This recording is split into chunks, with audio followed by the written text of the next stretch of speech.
If you're a beginner, start here. We'll start with something popular, so ignore the front label. We always flip it over to the back, because you'll miss everything you have to learn until you flip this around. What's the difference between this and this?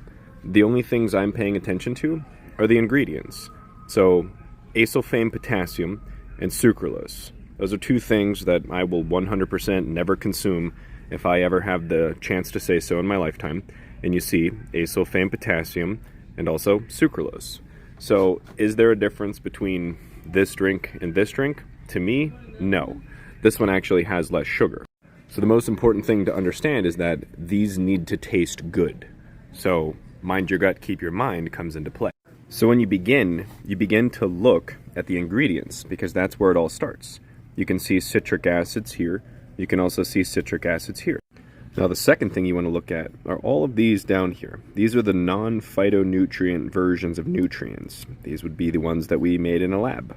And I know based on my genetics that I need more bioavailable sources of B12.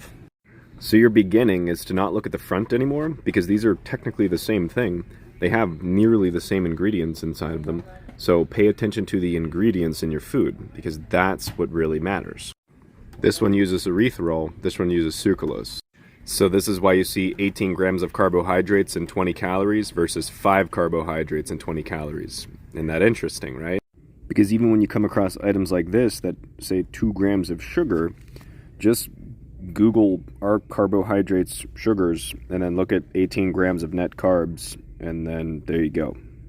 And it says, but doesn't act like sugar in the body. That's great. Trick our bodies into consuming sugar and it not get sugar. That's probably good.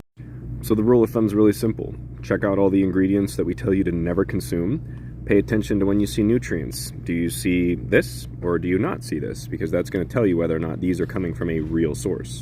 And then just follow that rule of thumb. Here's rolled oats. If I was going to have rolled oats, maple, and brown sugar, it should be 3 ingredients, which would be oatmeal, maple, and brown sugar. This is oats, sugar, salt, and natural flavor. What?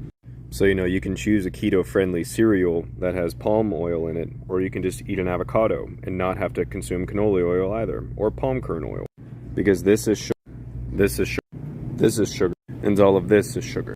So when you think sugar, think of IGF-1, which is body grow, brain slow. When your insulin growth factor is spiked through consuming too many carbohydrates, your brain-derived neurotrophin factor levels go down, your anxiety levels go up. So I don't know about you, when I see single-serve meals, or the word breakfast, I think they spelled it wrong. Fall off a part 2.